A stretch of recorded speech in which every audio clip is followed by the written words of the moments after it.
First P is about productivity, कि कितना हम टाइम अपनी पढ़ाई को दे रहे हैं और उससे हम कितना आउटपुट ले पा रहे हैं, है ना। कई बार ऐसा होता है कि हम 10 से 12 मतलब है ना बिल्कुल गिन करके बैठे हैं, सुबह से इतना टाइम लगा रहे हैं, पर फिर भी अगर हम एंड में देखते हैं तो हम उतने टेस्ट सॉल्व नहीं कर पाते। क्या आपके साथ ऐसा हुआ है? तो ये चीज का प्रॉब्लम है, मेरे साथ भी होना था ऐसा ही। ये प्रोडक्टिविटी की प्रॉब्लम है, टाइम हम उतना लगा रहे हैं पर उतना रिजल्ट नहीं मिल पा रहा है। तो उसके लिए तो एक चीज ये की मैंने कि जितने भी डिस्ट्रैक्शन हमारे एनवायरमेंट में होते हैं, जैसे कि हमारा फोन सबसे बड़ा, उसका जो यूट्यूब का ऐप है, उससे जो रिकमेंडेड वीडियोस में हम चले जाते हैं, उन चीजों को थोड़ा सा मैंने कम किया। उसके अलावा और भी जितनी चीजों में हम इन्वॉल्व रहते हैं इंटरनेट पर पढ़ाई के अलावा, उनको मैंने थोड़ा सा लिमिट करने की कोशिश की। और दूसरी चीज, कहीं ना कहीं अपने आप को एक थोड़ा सा टाइम टेबल में बांधने की कोशिश की। हमारा हर दिन अलग होता है ना। कभी किसी दिन पढ़ने का मन करता है, कभी किसी दिन पढ़ने का मन नहीं करता है, लेकिन फिर भी हमको एटलीस्ट 5 to 6 आवर्स मैं कहूंगी, अगर आप किसी भी एग्जाम की तैयारी कर रहे हैं, माफ कीजिएगा आप लोग पीछे बैठे हैं, मैं आपको देख नहीं पा रही हूँ, बट तो किसी कोई भी एग्जाम जो है वो 5 to 6 आवर्स आपको रोज मतलब मैं कहूंगी कंसिस्टेंटली आपको देने की जरूरत है ना। और उसके लिए आप अपना एक कुछ छोटा सा रूटीन, भले ही सोने के पहले आधा घंटा अपना दिन जो है दूसरा वो आप प्लान कर लीजिए, क्योंकि हर दिन नया होता है। अगर एक दिन आप टाइम टेबल बना दिया यहाँ से यही करूंगा और एक वीक आप सोचो कि फॉलो हो जाए, तो मुझसे वो फॉलो नहीं हो पाता था। तो मैं ये करती थी कि सोने के पहले थोड़ा सा आधे घंटे में कल क्या क्या टॉपिक्स पढ़ने हैं, क्या क्या चैप्टर्स कवर करने हैं, वो सब एक बार मैं लिख लिया करती थी। एक ये करना चाह रही हूँ प्रेपरेशन की। तो प्रेपरेशन में अगर यूपीएससी स्पेशली बात करूं तो मेरे पूरे प्रेपरेशन के 2 इंपॉर्टेंट पिलर्स रहे। एक था करंट अफेयर्स। करंट अफेयर्स इसलिए एक इंपॉर्टेंट पिलर है क्योंकि ज्यादातर एग्जामिनेशन आप देखेंगे तो बहुत ज्यादा आजकल ना डायनामिक होती जा रहे हैं, कि वो ये नहीं जानना चाहते कि चलो शाहजहां ने बना दिया ताजमहल, वो तो हमें पता है, अब उसकी आगे की बात करो। तो अब जो डायनामिज्म एग्जाम में आ रहा है उसके लिए करंट अफेयर्स पे आपकी पकड़ अच्छी होनी चाहिए। और करंट अफेयर्स के लिए मैंने न्यूज़पेपर को जो है सबसे ज़्यादा अच्छे से पढ़ा।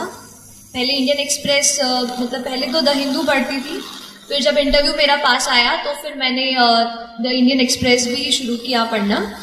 और जो भी आप हिंदी माध्यम में अगर कुछ बच्चे दे रहे हो तो आप उस तरीके के न्यूज़पेपर पढ़ सकते हैं, लेकिन न्यूज़पेपर आप हमेशा पढ़ें, क्योंकि न्यूज़पेपर बहुत ज़्यादा अपने आप को चीज़ों को समझने में, हमारे आसपास एनवायरनमेंट में क्या चल रहा है वो पता करने के लिए आपको हेल्प करेगा। मैं कहूँगी 60% ये मेंटल करेज है और ये 40% जो पढ़ाई है। तो उस मेंटल करेज को बिल्ड करने के लिए 2 एम है। एक है माइंडसेट, कैसा आप अपने दिमाग को ट्रेन करते हैं। देखिए एक बात होती है, जैसे आप खड़े हैं वहां पर, चलिए आपको नहीं खड़ी, जैसे हम कभी पढ़ते हैं तो हमें लगता है कि आज मैं बहुत थक गई हूँ, आज बिल्कुल पढ़ने का मन नहीं है, अब तो पढ़ ही नहीं पाऊंगी। तो ये क्या है, आपका दिमाग आपको बोल रहा है कि आप नहीं कर सकते, आप नहीं कर सकते। हम अपने दिमाग से कई बार कंट्रोल हो जाते हैं। हमें करना यह है कि हमें अपने दिमाग को कंट्रोल करना है। हमें उसको बताना है कि नहीं, आज अगर मैंने सोचा है कि मुझे ये चैप्टर कंप्लीट करना है तो मैं करके रहूं। तो आपको अपने दिमाग को कंट्रोल करना होगा, ठीक है। जब तक हम अपने माइंड को, अपने हार्ट को नहीं एक जगह फोकस कर पाएंगे, तब तक हम अच्छे से फोकस नहीं कर पाएंगे। तो ये चीज़ आप अपने आप को ज़रूर बताते रहिए। और जो दूसरा एम की मैं बात करती हूँ वो है मोटिवेशन। तो कई बार ऐसा पूछते थे, मैं भी जब पढ़ रही थी तो इंटरनेट पे ऐसे यूट्यूब पे सर्च करती थी हाउ टू स्टे मोटिवेटेड। तो लेकिन वो चीज मुझे बाद में समझ आई कि बाहर का कोई इंसान मुझे नहीं बता सकता कि how will I stay motivated.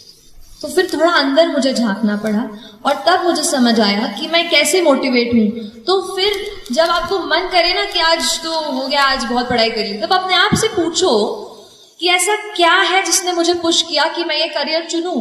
ऐसा क्यों है कि मैं एसएसबी के एग्जाम के लिए बैठ रही हूँ या बैठ रहा हूँ। Why is it.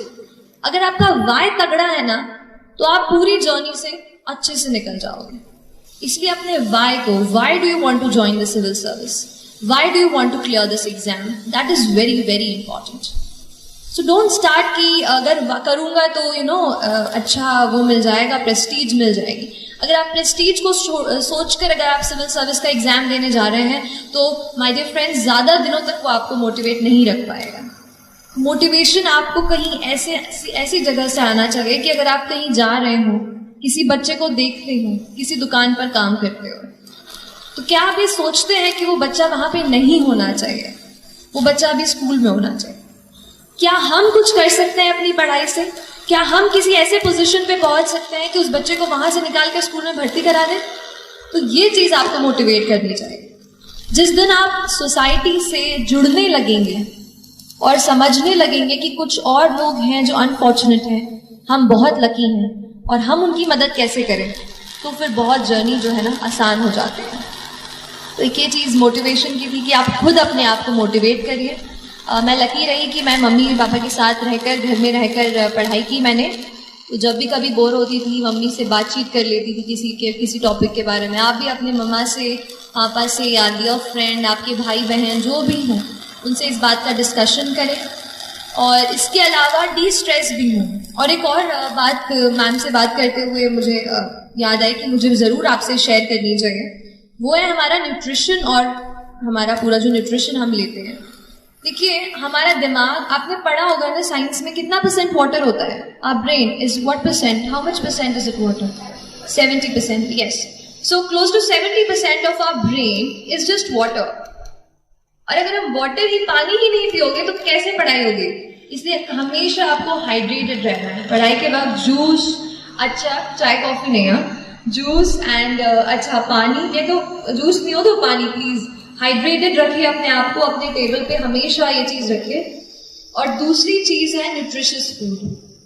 तो मैम तो बिल्कुल मम्मा जैसे रखती हैं आपको, तो आप बिल्कुल न्यूट्रिशियस फूड लेते रहिए जहाँ भी आप रहते हैं. प्लीज आप अगर हॉस्टल में रहते हो तो प्लीज अपने आप को कभी भी वो मत कीजिए, क्योंकि हमारी बॉडी जब स्ट्रांग होगी ना तभी अपन अच्छे से हेल्दी होकर पढ़ पाएंगे. तो don't compromise on that front.